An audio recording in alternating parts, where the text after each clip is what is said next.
Welcome back to 7 Slow Minutes. Picture an 18-year-old filling out college applications right now, or a 30-year-old wondering whether to drop another $60,000 on a master's degree. Both are facing the same economic question: is spending 4 years and tens of thousands of dollars on a college degree still worth it in 2026? The answer is not a simple yes or no. And that's exactly why we need to slow down and look honestly at the real numbers.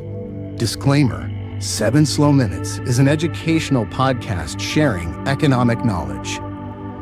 Nothing in this episode constitutes personal, financial, or career advice. All major decisions about education and career should be considered in the context of your own individual circumstances. 1. Numbers that speak. In the United States, average total costs at private 4-year universities, tuition plus living expenses, have surpassed $56,000 per year. At public universities, in-state students pay around $27,000. Total outstanding student loan debt in America has now exceeded $1.7 trillion, more than the entire GDP of many countries, EBP of many countries. And more. In 3V Trindhaga, it's a door. And 8 pence in Canada, tuition is lower but still significant, averaging roughly $6,000 to $9,000 Canadian per year for in-province students before living costs. Meanwhile, the labor market is shifting faster than at any point in recent memory. Major U.S. tech companies, Google, Apple, IBM, have formally eliminated degree requirements for many positions. Platforms like Coursera, Google Career Certificates, and trade apprenticeships are delivering job-ready skills at a fraction of traditional college cost. So is a degree still a sound investment? 2. The economics of the degree. Is the premium still real? Economists measure the value of a college degree using what they call the college wage premium, the higher lifetime earnings that degree holders receive compared to those with only a high school diploma. According to U.S. Bureau of Labor Statistics data, people with a bachelor's degree still earn roughly 65 to 84% more over a working lifetime than those with only a high school diploma. That sounds compelling. But here's the problem. That figure is an average across all majors and all schools. And averages, as we've learned in previous episodes, always hide the real story underneath. A software engineering, medical, or law degree, the premium is real and substantial. A liberal arts or humanities degree from a non-top tier school, the premium can nearly disappear once you subtract tuition costs and student loan interest. The honest truth: not all college degrees deliver equal economic value. What you study matters more than whether you study, and where you study matters more than most people admit. 3. The hidden cost. It's not just tuition. When people calculate is college worth it, most only look at tuition. But economists look at a broader concept: opportunity cost.